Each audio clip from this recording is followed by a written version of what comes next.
Hello good morning friends, कैसे हैं आप सब। उम्मीद करता हूँ आप सब बेहतर होंगे।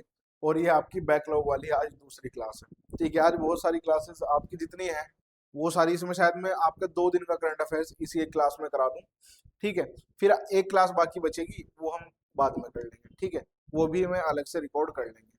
ठीक है, तो देखते हैं पहला आर्टिकल कौन सा बनता है हमारा। पहला आर्टिकल है हमारा, ईडी डायरेक्टर राहुल नवीन जो थे आपके। ईडी यानी एनफोर्समेंट डायरेक्टरेट। ईडी का मतलब क्या हुआ, इन्फोर्समेंट डायरेक्टरेट। और इसके डायरेक्टर राहुल नवीन का कार्यकाल 1 साल बढ़ा दिया गया है। अब जो ईडी है आपका, आपके लिए कुछ नया तो नहीं होगा ईडी में, क्योंकि अक्सर अपोजिशन ये आरोप सरकार पर लगा रहता है कि ईडी का दुरुपयोग सरकार कर रही है, ईडी का दुरुपयोग सरकार कर रही है। तो ये ईडी क्या है? ईडी आपका भ्रष्टाचार की जांच करती है, करप्शन की जांच करती है आपकी ईडी, भ्रष्टाचार की जांच करती है।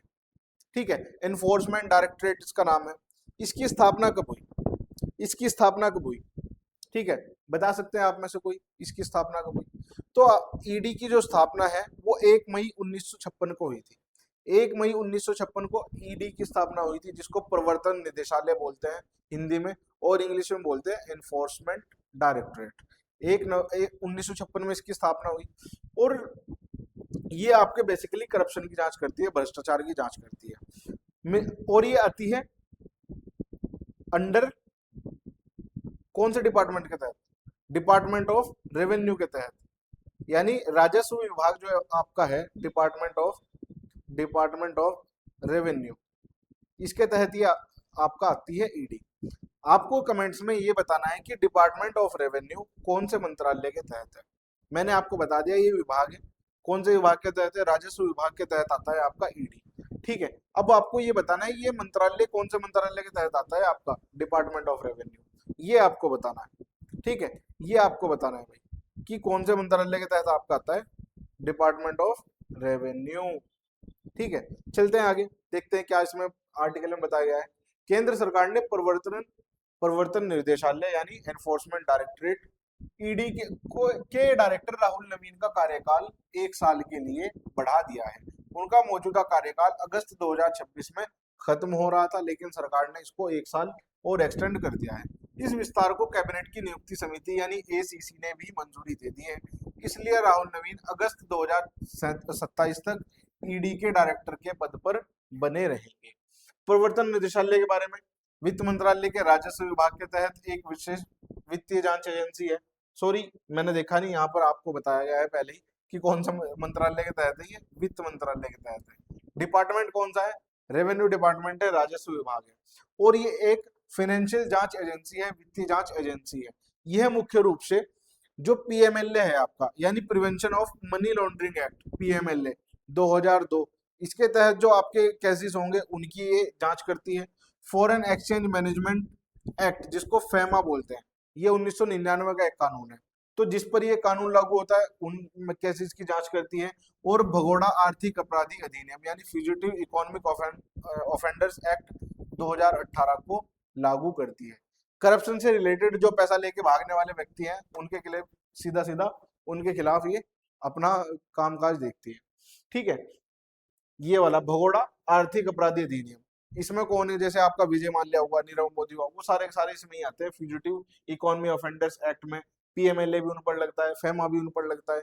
तो ये करप्शन वालों पर लगते हैं ये तीनों कानून। और इन तीनों कानूनों में जांच कौन करता है? इन तीनों कानूनों को लागू करती है, इनकी जांच करती है आपकी ईडी, इन्फोर्समेंट डायरेक्टरेट। ठीक है, मुख्य कार्य क्या है? पीएमएलए के तहत मनी लॉन्ड्रिंग की जांच करना, फेमा के तहत विदेशी मुद्रा कानूनों के उल्लंघन की जांच करना, अपराध से हुई कमाई का पता लगाना और उसे जब्त करना, भगोड़े आर्थिक अपराधियों की संपत्ति जब्त करने की कार्रवाई करना, वित्तीय जांच और संपत्ति की रिकवरी में अंतर्राष्ट्रीय एजेंसियों के साथ में सहयोग करना, ये इसके कुछ काम है। ठीक है, तो ये आपका आर्टिकल था ईडी के बारे में। ईडी के डायरेक्टर हैं जो आपके राहुल नवीन, उनका जो कार्यकाल है उसको बढ़ा दिया गया है, 1 साल तक उसको बढ़ाया है। अब आपको ईडी के बारे में भी थोड़ा बहुत पता होना चाहिए स्टैटिक में, क्योंकि आपका पॉलिटी का सीधा सीधा सब्जेक्ट है, सॉरी पॉलिटी में सीधा सीधा टॉपिक है आपका ईडी। तो ईडी के बारे में भी आपको थोड़ा बहुत पता होना चाहिए। अगला आर्टिकल है, भारत अमेरिकी नौसेना ने ईओडी अभ्यास किया है 2026 का। ठीक है, आपसे पूछ लेगा ये अभ्यास कहाँ पर हुए हैं, या ईओडी अभ्यास किन दो देशों के बीच में हुए? भारत अमेरिका के बीच में हुए हैं। ठीक है, तो क्या है ये एक्सप्लोसिव ऑर्डिनेंस डिस्पोजल, ईओडी क्या है? ईओडी का अर्थ है विस्फोटक खतरों, विस्फोटक खतरों जैसे कि बिना फटे विस्फोटक, माइंस और इम्प्रोवाइज्ड एक्सप्लोसिव डिवाइसेस यानी आईईडी, इनकी पहचान करना, इनका आकलन करना और इनके निष्क्रियकरण यानी इनको कैसे आपको इनको निष्क्रिय कैसे करना है, ठीक है, निष्क्रिय इनको कैसे करना है, वो इसमें इस एक्सरसाइज में वो बताया गया है। एक दूसरे के दोनों देशों ने एक दूसरे के साथ में साझा की है सारी बातें, सुरक्षित निपटान के लिए किए जाने वाले विशेष सैन्य अभियान है। यानी ये जो अभी प्रैक्टिस हुई है आपकी, ये सारी प्रैक्टिस इन सब चीजों को लेकर के हुए हैं कि इन जो आपके ये ईओडी हैं इनकी पहचान करना कि ये ईओडी है या नहीं, आकलन करना और उनको किस तरह से डिफ्यूज करना है, इनको किस तरह से निष्क्रिय करना है, उन सब चीजों को लेकर के ये अभ्यास किया गया है। किस किस के बीच में? भारतीय नौसेना के बीच में और अमेरिकी नौसेना के बीच में। कहां पर हुआ है? कोच्चि स्थित दक्षिणी नौसेना कमान में हुआ है, ठीक है, 2026 का। 5 दिनों तक चलने वाले इस द्विपक्षीय अभ्यास का उद्देश्य दोनों नौसेनाओं के बीच आपसी तालमेल, विशेष डाइविंग क्षमताओं और पेशेवर सहयोग को बढ़ावा देना है, ठीक है। ये आपको इसके बारे में पता होना चाहिए, ठीक है, कि कौन कौन से देशों के बीच में हुआ है, क्या है और क्या किस लिए किया गया है, ठीक है। तो अगला आर्टिकल आपका, अश्मिता चालिहा ने कोरिया मास्टर्स 2026 महिला सिंगल्स का खिताब जीता। कोरिया मास्टर्स 2026 का सिंगल्स का खिताब किसने जीता है? अश्मिता चालिहा ने जीता है, ठीक है। ये आपको डायरेक्ट सवाल बनेगा ऐसे ही। भारतीय बैडमिंटन खिलाड़ी अश्मिता चालिहा ने फाइनल में चीन की चौथी वरीयता प्राप्त हान क्यानशी को हराकर विक्टर कोरिया मास्टर्स 2026 में महिला सिंगल्स का खिताब जीता। इस जीत में उन्हें अपना पहला BWF वर्ल्ड टूर खिताब मिला और वह कोरिया मास्टर्स महिला सिंगल्स खिताब जीतने वाली पहली भारतीय बन गई है। यानी इस खिताब को जीतने वाली पहली भारतीय महिला कौन बनी है? अश्मिता चालिहा, अश्मिता चालिहा, ठीक है। तो आपसे डायरेक्ट सवाल पूछेगा, ये आपको यही याद रखना है। फिर अमित शाह ने अर्बन कोऑपरेटिव बैंकों के लिए बैंक इन अ बॉक्स और सिक्योरिटी ऑपरेशन सेंटर लॉन्च किया है। अभी इसके जस्ट पहले वाली यानी हमारा जो कल का करंट अफेयर्स हमने किया था उसमें भी मैंने आपको बताया था एनसीयूएफडीसी, एनसीयूएफडीसी सबसे पहला ही आर्टिकल था उसमें हमारा एनसीयूएफडीसी का, तो वो भी अर्बन कोऑपरेटिव बैंक्स के लिए था। और अभी अमित शाह ने बैंक इन ए बॉक्स और सिक्योरिटी ऑपरेशन सेंटर लॉन्च किया है, किसके लिए?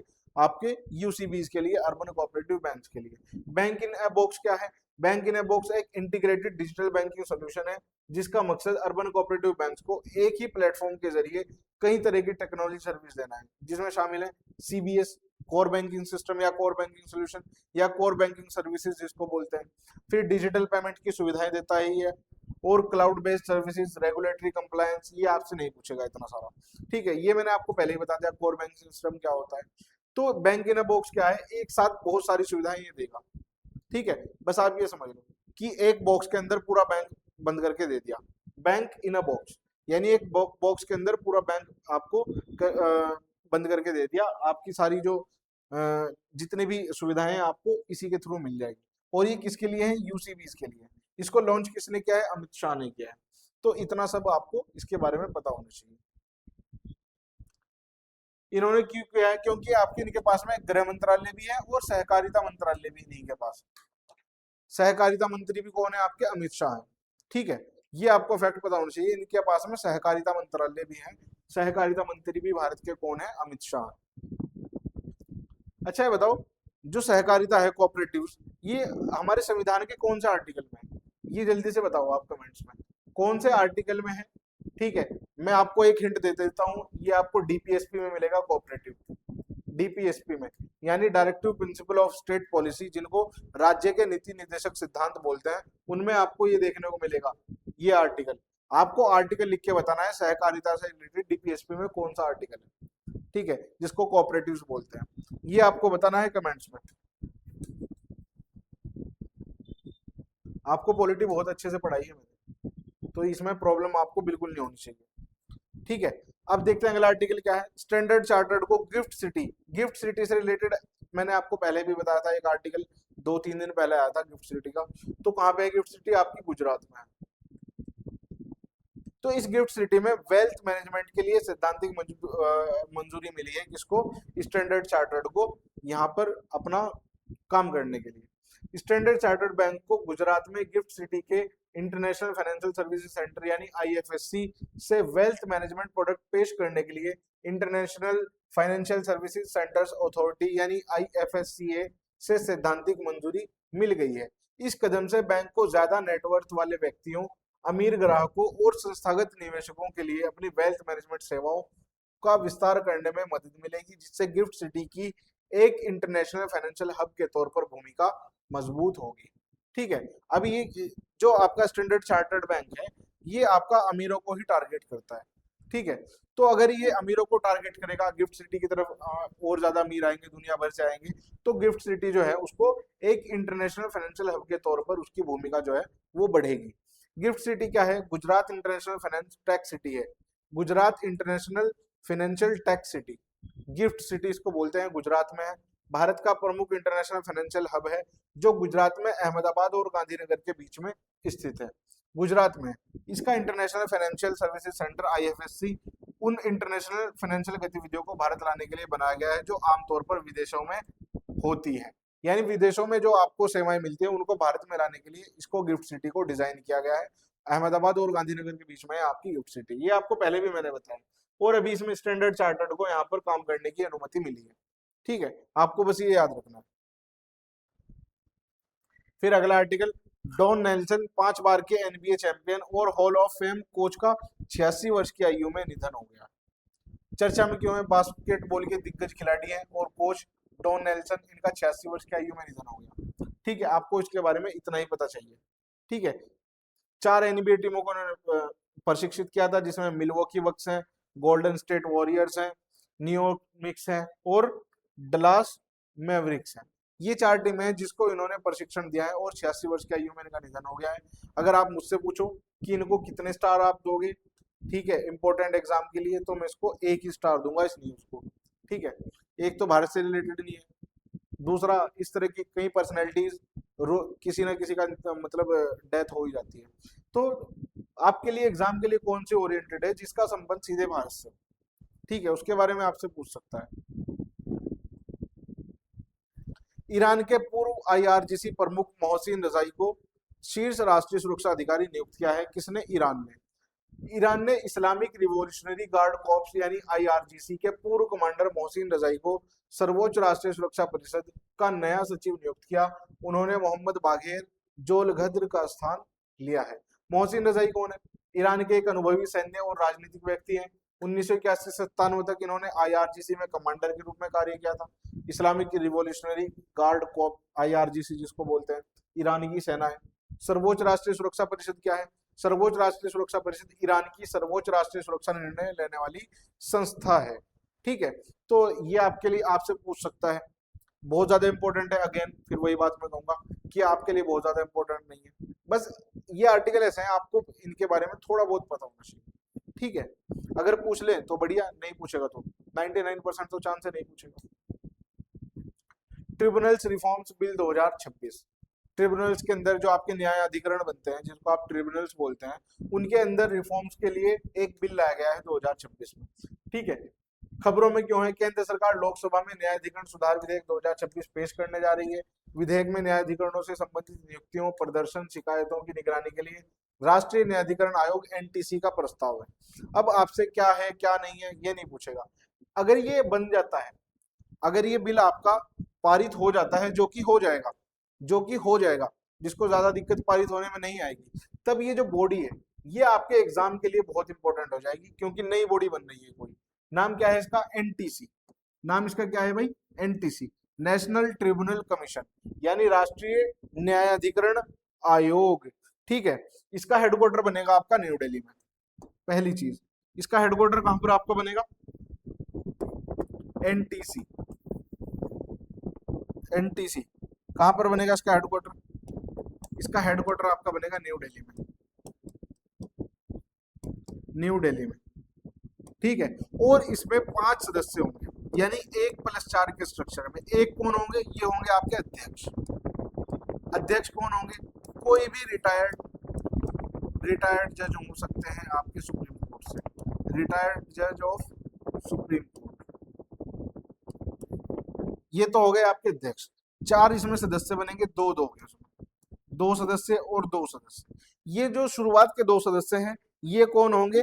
ये आपके न्यायिक सदस्य होंगे, यानी जुडिशियरी से रिलेटेड होंगे, न्यायपालिका से रिलेटेड होंगे, न्यायिक सदस्य होंगे। और दो आपके तकनीकी सदस्य होंगे। ये कौन होंगे? आपके तकनीकी सदस्य। ये कौन होंगे आपके भाई? तकनीकी सदस्य होंगे। ठीक है, इनको कम से कम 25 साल का अनुभव अपने फील्ड में होना चाहिए। तीसरी चीज आपको ये पता होनी चाहिए कि इसका कार्यकाल कितना रहने वाला है।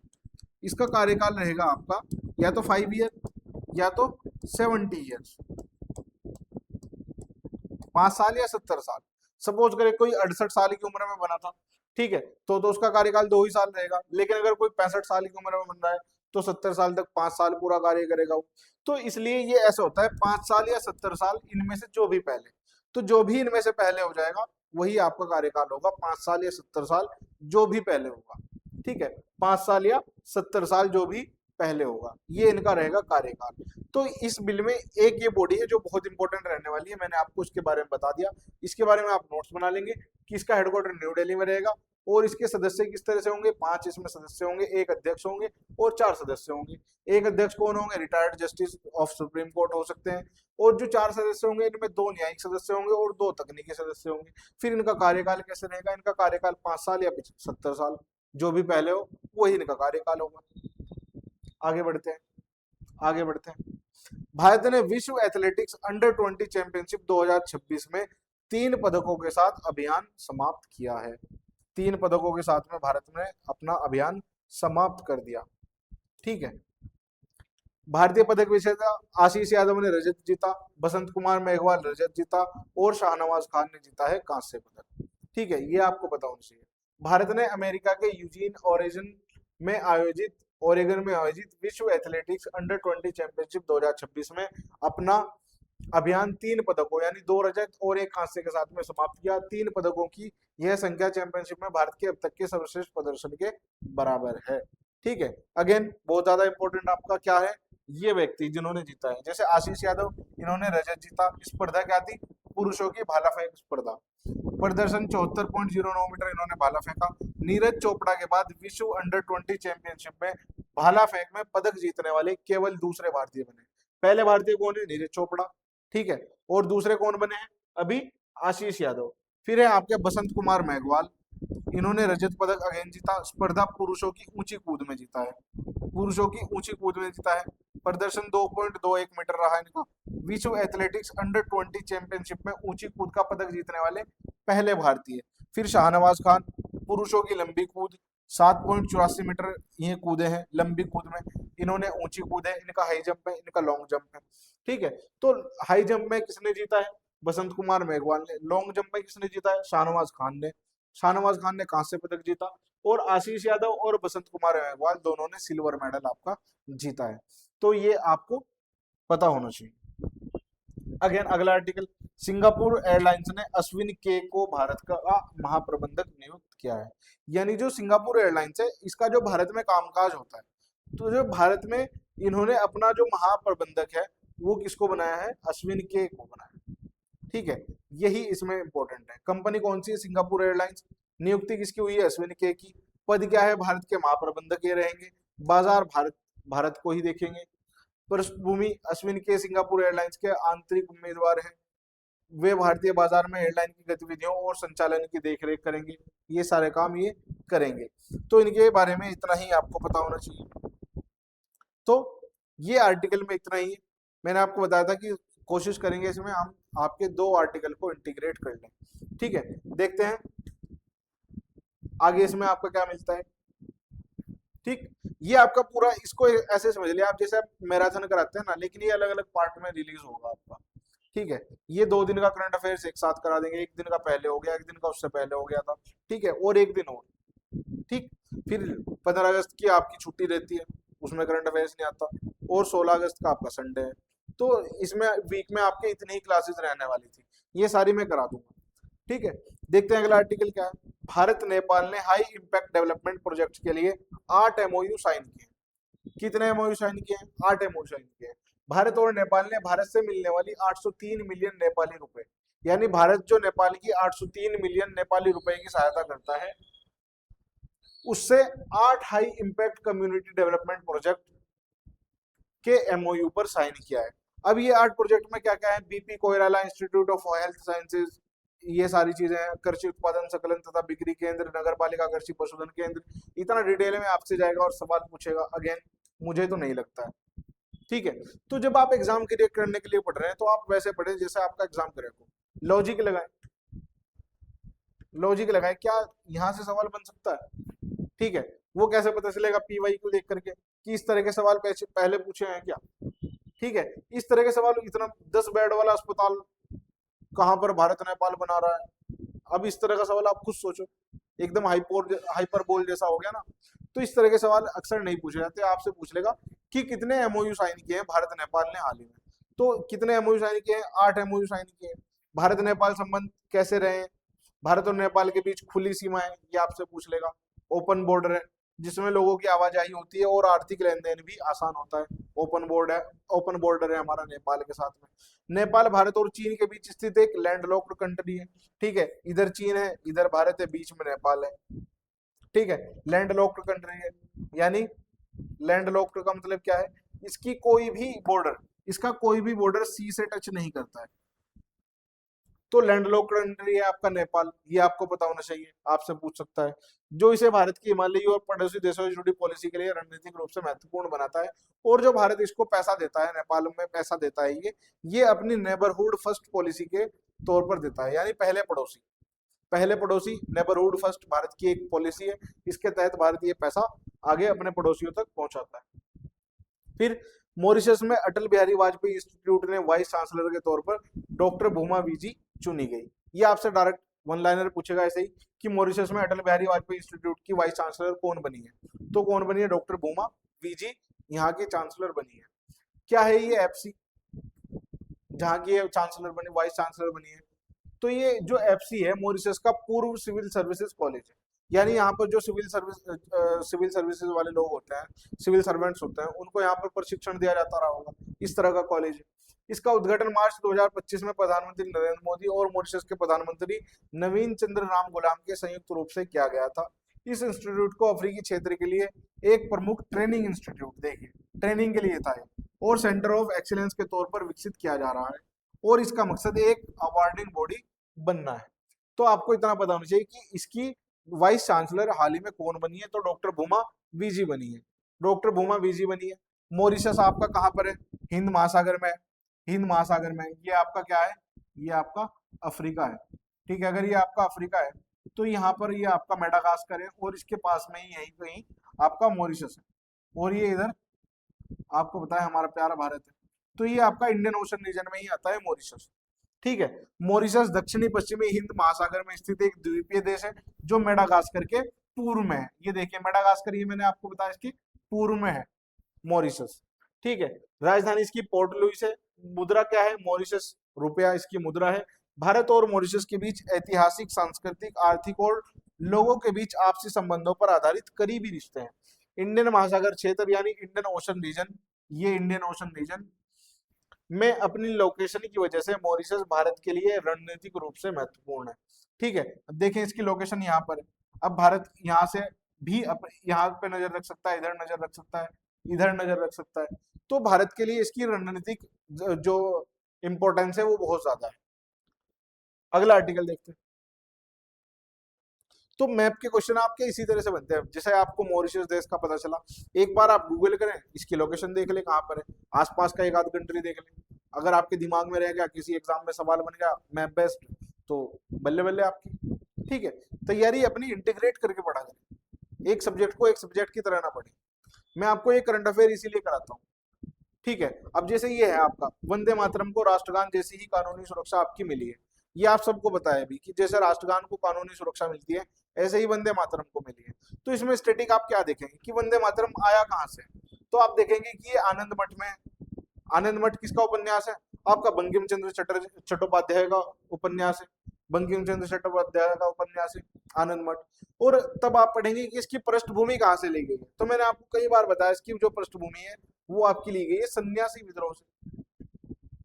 तब आप सीधे सीधे यानी हिस्ट्री में घुसते चले जा रहे हैं। अगर आपका सवाल बनता है सन्यासी विद्रोह के ऊपर, तो आप कैसे कहेंगे कि आपका स्टैटिक से बना है, जब पूरा का पूरा आर्टिकल आपका करंट अफेयर से उठाया गया। तो अपनी तैयारी को इस तरह से इंटीग्रेट करा करो, अपनी तैयारी को इंटीग्रेट किया करो। ठीक है। वंदे मातरम का ऐतिहासिक महत्व, बंकिम चंद्र चट्टोपाध्याय द्वारा रचित वंदे मातरम मूल रूप से उनके उपन्यास आनंद मठ जो 1882 में आया था, यह भारतीय राष्ट्रीय कांग्रेस का एक महत्वपूर्ण प्रतीक बन गया, खासकर 1905 में जब बंगाल विभाजन के बाद हुए स्वदेशी आंदोलन के दौरान इसको गाया गया था। मैंने आपको बताया कि ये जो वंदे मातरम था, इसको गाया जा रहा है जोरों शोरों पर खूब बढ़िया से, जब आपका स्वदेशी आंदोलन चल रहा, और स्वदेशी आंदोलन आपको 1905 में चला। तो इसका जब आप स्वदेशी आंदोलन को पढ़ोगे तो उसके बैकग्राउंड में आपको देखने को मिलेगा क्या, बंगाल विभाजन। बंगाल विभाजन कौन कर रहा है, लॉर्ड कर्जन कर रहा है। कब कर रहा है, 1905 में कर रहा है। अब देखें आपके हिस्ट्री के कितने फैक्ट आपके रिवाइज हो रहे हैं, कितने फैक्ट आपके हिस्ट्री के रिवाइज हो रहे हैं। जब उसने बंगाल का विभाजन कर दिया, इसका प्रत्युत्तर भारतीयों ने कैसे दिया, स्वदेशी आंदोलन के तौर पर, स्वदेशी आंदोलन के तौर पर। तो स्वदेशी आंदोलन आपका इसके बाद शुरू हो रहा है। ठीक है। अगर आपका क्रोनोलॉजी में सवाल पूछ ले कि पहले क्या था, आनंद मठ, ठीक है, आपका दूसरा सवाल बना दे बंगाल विभाजन, फिर आपका तीसरा ऑप्शन बना दे स्वदेशी, आपका चौथा ऑप्शन बना दे मुस्लिम लीग की स्थापना, और आपसे पूछ लें कि इनको क्रोनोलॉजिकल ऑर्डर में बताएं, यानी आरोही क्रम में अवरोही क्रम में आपसे पूछ लें। अब आपने ऐसे पढ़ रखा है, ठीक है, तो आप इसमें कहां से भूल जाएंगे, नहीं तो आप क्रोनोलॉजिकल ऑर्डर में कभी नहीं लगा सकते। ठीक है। तो अपनी तैयारी को इंटीग्रेट करके पढ़ा करें, इससे क्या होगा, आपका पुराना रिवीजन होता जाएगा, जो आपने हिस्ट्री पढ़ी है वो आपका रिवाइज होता जाएगा, करंट अफेयर आपको पता चलता जाएगा करंट में क्या चल रहा है, और पुराना रिवाइज होता जाएगा। तो राष्ट्रपति द्रौपदी मुर्मू ने राष्ट्रीय सम्मान के अपमान की रोकथाम संशोधन विधेयक 2026 को मंजूरी दे दी, और जब किसी विधेयक को मंजूरी देती है राष्ट्रपति तो वो बन जाता है क्या, एक्ट, कानून बन जाता है। अभी आपका कानून बन गया। यह विधेयक राष्ट्रीय सम्मान के अपमान की रोकथाम अधिनियम 1971 में संशोधन करता है। राष्ट्रगान के लिए अधिनियम में पहले से मौजूद कानूनी सुरक्षा वंदे मातरम तक भी एक्सटेंड करता है, यानी अब तक जो आपको कानूनी सुरक्षा मिलती रही है राष्ट्रगान को, यानी जनगण मन को, वही सुरक्षा आपसे मिलेगी इसको, किसको भाई, वंदे मातरम को। इसके तहत जानबूझकर इसे गाने से रोकना या इसे गाते समय जानबूझकर बाधा डालना दंडनीय अपराध होगा, जिसके लिए 3 साल तक की जेल, जुर्माना या दोनों हो सकते हैं। यह विधेयक जुलाई 2026 में संसद द्वारा पारित किया गया था और अब यह कानून बन गया है। वंदे मातरम का ऐतिहासिक महत्व मैंने आपको बता दिया। ये कहाँ से लिया गया, आनंद मठ से लिया गया है। आनंद मठ की कथानक कहाँ से ली गई है, सन्यासी विद्रोह से ली गई है। ठीक है। 1896 रविंद्रनाथ टैगोर ने कलकत्ता में भारतीय राष्ट्रीय कांग्रेस के अधिवेशन में इसको गाया था। 1905 में बंगाल विभाजन विरोधी और स्वदेशी आंदोलन का शक्तिशाली प्रतीक बन गया। 24 जनवरी 1950 को संविधान सभा ने इसे भारत के राष्ट्रीय गीत के रूप में मान्यता दी। ठीक है। और जनगण मन भारत का क्या है, राष्ट्रगान है। तो इतनी आपको ऐतिहासिक पृष्ठभूमि यानी ऐतिहासिक स्टैटिक आपको इतना पता होना चाहिए। ये आपका सारी की सारी जानकारी कहाँ से है, स्टैटिक्स है। ठीक है। तो पता चल गया कैसे लिंक होता है आपका स्टैटिक और करंट अफेयर। ठीक है। इस तरह से इंटीग्रेट करके पढ़ा करें आप। चलिए अगला आर्टिकल देखते हैं, क्या है अगला आर्टिकल। नासा ने इसरो को मून बेस प्रोग्राम में शामिल होने के लिए आमंत्रित किया है। ठीक है। मून बेस प्रोग्राम यानी मून पर बेस बनाना है। कौन, कहां पर, ये आपका मून है, इसका साउथ पोल ये है, साउथ पोल के लिए। ठीक है। साउथ पोल के लिए इसके पहले आपको पता होना चाहिए, जैसे यहाँ पर एक चीज लिखी गई है आर्टेमिस अकॉर्ड। ये आर्टेमिस अकॉर्ड क्या है, क्या है ये आर्टेमिस अकॉर्ड। ठीक है। आर्टेमिस अकॉर्ड क्या है भाई, आप देखें कि चंद्रमा क्या है, चंद्रमा किसी एक देश की प्रॉपर्टी तो है नहीं कि भारत की है, अमेरिका की है, या पाकिस्तान की है, या इटली की है, किसी एक देश की प्रॉपर्टी तो है नहीं। अब जो वहां पर जा रहा है, जो एक्सप्लोर कर रहा है, वो चीजें उसी की है। ठीक है। अब कई देश चंद्रमा पर जाएंगे, वो वहां पर एक्सप्लोरेशन करेंगे, खनिज निकालेंगे वहां पर। ठीक है। जो खनिज निकलेंगे, खनिज निकालेंगे या वैज्ञानिक शोध करेंगे। ठीक है। तो इसके लिए आपस में झगड़ा ना हो, उसके लिए हमने एक समझौता साइन किया है, एक समझौता उसके लिए आया है। उसी समझौते को हम बोलते हैं आर्टेमिस अकॉर्ड। ये आर्टेमिस अकॉर्ड कौन लेकर के आया था, ये नासा का है। किसका है भाई, ये नासा का है। अब भारतीय कुछ भी हो, भारत के अंदर कोई भी चीज चल रही हो, अंधविश्वास की बात हो या कुछ भी हो, हम ऐसे बोल देते हैं कि नासा ने बोला। भाई नासा कौन होता है, ठीक है, चाहे नासा ने बोला भी ना हो। ये आपको अक्सर करके देखने को मिलेगा, अनपढ़ आदमी का लॉजिक है ये नासा। नासा क्या है भाई? अनपढ़ आदमी का लॉजिक है। ठीक है, अनपढ़ आदमी अक्सर अपने लॉजिक में नासा को डालता है। ठीक है, कि नासा ने ऐसी कोई शोध किया था, नासा ने ऐसी कोई रिसर्च की थी, नासा को खुद नहीं पता मैंने ऐसी रिसर्च कर दी है। तो नासा कहाँ है? क्या क्या है? अमेरिका की स्पेस एजेंसी है।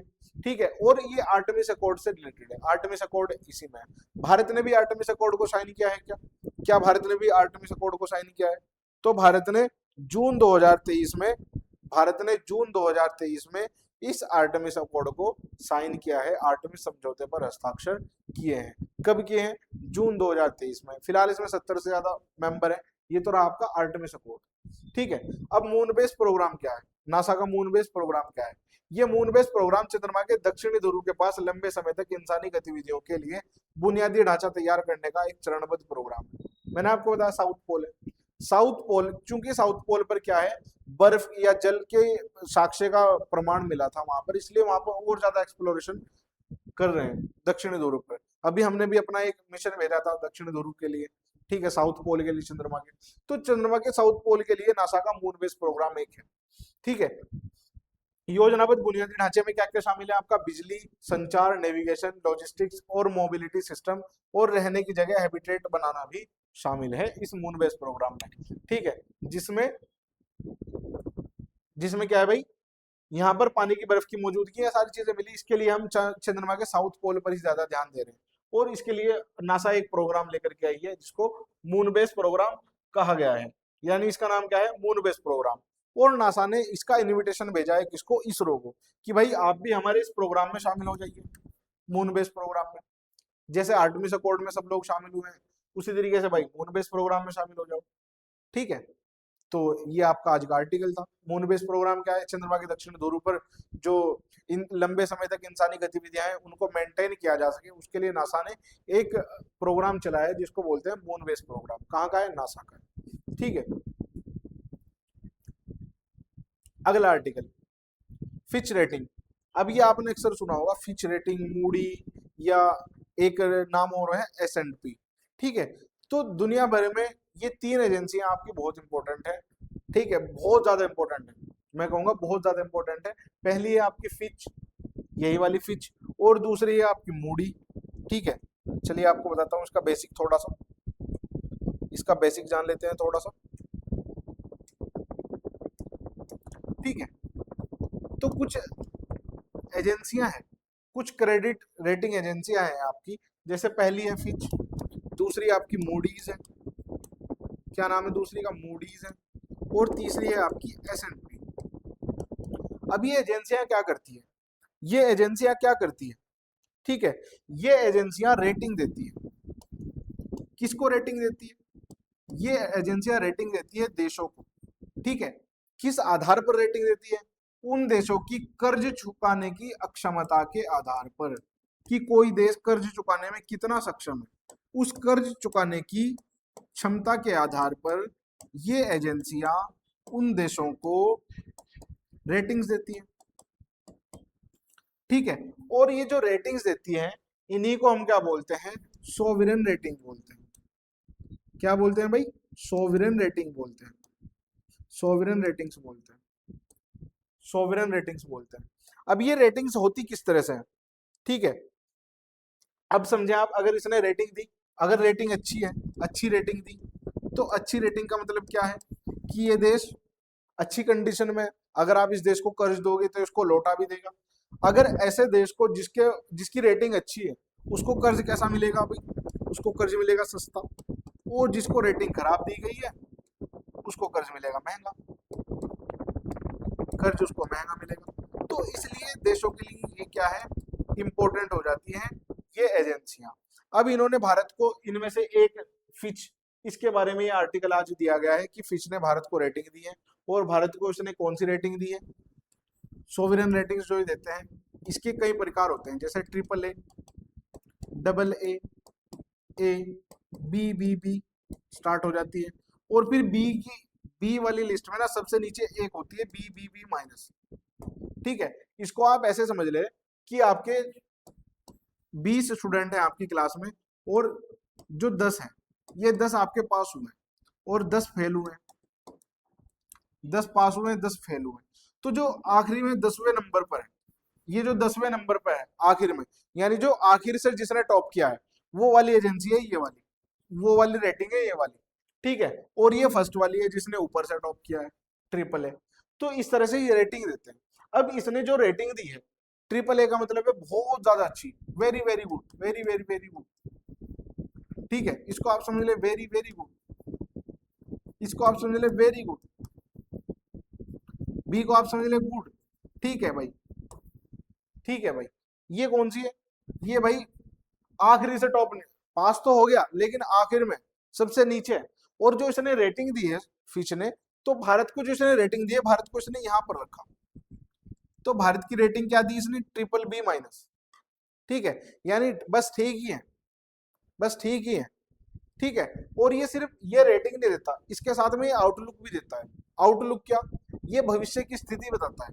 कैसे, तीन तरीके से बताता है भविष्य की स्थिति, कि भाई या तो ये देश अपग्रेड करेगा अपनी रेटिंग, यानी अपनी रेटिंग में सुधार करेगा, ठीक है, अपग्रेड करेगा अपनी रेटिंग को, या ये देश अपनी रेटिंग को क्या करेगा, डाउनग्रेड करेगा, ठीक है। यानी जो ट्रिपल बी माइनस आया है, हो सकता है अगली बार जब रेटिंग मिले ये लिस्ट में ही ना हो, ठीक है, फेल ही हो जाए, ठीक है, इस लिस्ट में ही ना हो।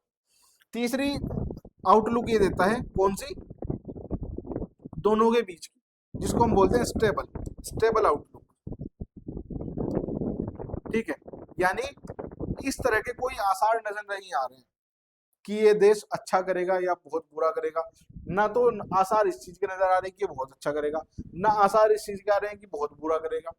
तो ये स्टेबल रहेगा, यानी जैसा है ऐसा ही रहने वाला है अगले 2-3 साल के लिए। तो जो भारत को इसने रेटिंग दी है, भारत को इसने ट्रिपल बी माइनस रेटिंग दी है, और आउटलुक कौन सा दिया है, आउटलुक दिया है स्टेबल, स्टेबल आउटलुक दिया है। अब आप इस आर्टिकल को देखें,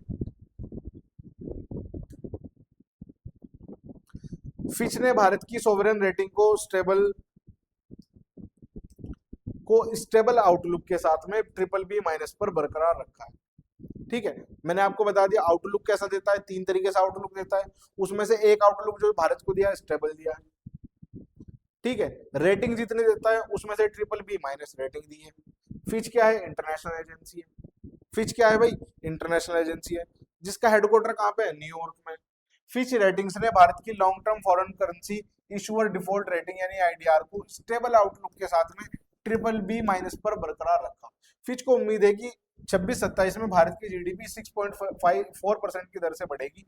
इसकी वजह है सरकारी कैपिटल खर्च, प्राइवेट इन्वेस्टमेंट में सुधार, अनुकूल डेमोग्राफिक्स और मजबूत कोऑपरेटिव और banking sector balance sheet. Rating के प्रमुख कारण क्या है, वो सब आपके लिए कोई इंपॉर्टेंट नहीं है। आपसे पूछ लेगा सॉलिड क्रेडिट रेटिंग क्या है, आपसे पूछ लेगा भारत को कौन सी रेटिंग दी है, मूडी फिच ने अभी तो ट्रिपल बी माइनस दी है। आपसे पूछ लेगा कौन सा आउटलुक दिया है, तो स्टेबल आउटलुक दिया है। ये पूरा आर्टिकल मैंने आपको अच्छे से बता दिया कि फिच क्या है, ये रेटिंग कौन सी देती है, sovereign rating, sovereign credit ratings बोलते हैं इनको, ठीक है। कौन सी कैटेगरी भारत में, कौन सी कैटेगरी में भारत को रखा गया है, ट्रिपल बी माइनस में रखा गया है। आउटलुक कौन सा भारत में रखा गया है, स्टेबल आउटलुक रखा गया है, ठीक है। तो ये आज का आपका आर्टिकल था, ये आपका आज का आर्टिकल था फिच के बारे में, ठीक है, फिच के बारे में। अगला आर्टिकल देखते हैं कौन सा, अगला आर्टिकल देखते हैं आपका कौन सा है, कॉमनवेल्थ फेंसिंग चैंपियनशिप 2026। अब ये फेंसिंग चैंपियनशिप कौन सी है, आपने देखा है वो पतली सी एक तलवार होती है ना, बिल्कुल एकदम धागे जैसी, और ऐसे करके लड़ते हैं उससे, ठीक है, तो उसको फेंसिंग बोल देते हैं, तलवारबाजी बोलते हैं। तो ये तलवारबाजी की चैंपियनशिप थी 2026 की, इसमें भारत ने 9 मेडल जीते हैं। कितने मेडल जीते हैं, 9 मेडल इसमें जीते हैं। कर्ण सिंह ने पुरुषों के सेबर में ऑस्ट्रेलिया के युंगी शिम को 15-12 से हराकर गोल्ड जीता, ठीक है। अब देखिए आप, कर्ण सिंह ने गोल्ड जीता है, ठीक है। पुरुषों का सेबर, सेबर क्या होता है, इसमें अपर बॉडी में आपको उससे मारना होता है, ठीक है। अगर आप अपर बॉडी में मार देते हैं उससे तो आपको कुछ पॉइंट्स मिलते हैं, ऐसे खेला जाता है सेबर, ठीक है। फिर इसमें कई तरीके की वो है, जैसे एपी हो गया, सेबर हो गया, फॉयल हो गया, ये सारी की सारी इसी की कैटेगरी है। आपको ये वाली जो लिस्ट है ना, इसका नोट्स बना लेना है, कौन से को किस खिलाड़ी को कौन सा मेडल मिला है। जैसे करण सिंह को गोल्ड मिला, शेरजिन शांतिमोल को गोल्ड मिला, तनिष्का खत्री को गोल्ड मिला, 3 गोल्ड हमें मिले। खुर्शीदा वाडे को सिल्वर मिला, आखिरी सिल्वर मिला। तेजस पाटिल को ब्रॉन्ज मिला, प्राची लोहान को ब्रॉन्ज मिला, श्रुति जोशी और जैफरलिन को ब्रॉन्ज मिला है। ठीक है, कैटेगरी आपसे नहीं पूछेगा कि सेबर था या एपी था या फॉयल था, इतना डिटेल में नहीं पूछेगा। ये पूछ सकता है कि करण सिंह को कौन सा मेडल मिला है, गोल्ड मिला है। 2026 कॉमनवेल्थ फेंसिंग चैंपियनशिप कहाँ आयोजित हुई? तो लागोस नाइजीरिया में हुई। ये चैंपियनशिप कहाँ पर हुई है? लागोस में हुई है। कहाँ पर है वो? नाइजीरिया में। लागोस कहाँ पर है भाई? नाइजीरिया में। इतना सब आपसे इसके बारे में पूछ लेगा। आगे देखते हैं, आंद्रे बाका हंगरी के राष्ट्रपति चुने गए। हंगरी के नए राष्ट्रपति कौन बने हैं? आंद्रे बाका। सीधा सीधा वन लाइनर। हंगरी के नए राष्ट्रपति कौन बने? आंद्रे बाका बने। ठीक है, इसके अलावा हंगरी का संवैधानिक ढांचा क्या है? संसदीय प्रणाली का पालन करता है, राष्ट्रपति राज्य का प्रमुख होता है जबकि प्रधानमंत्री सरकार का प्रमुख होता है। अब मुझे बताएं, ऐसी व्यवस्था कहां पर है? ऐसी व्यवस्था कहां पर है? भारत में है।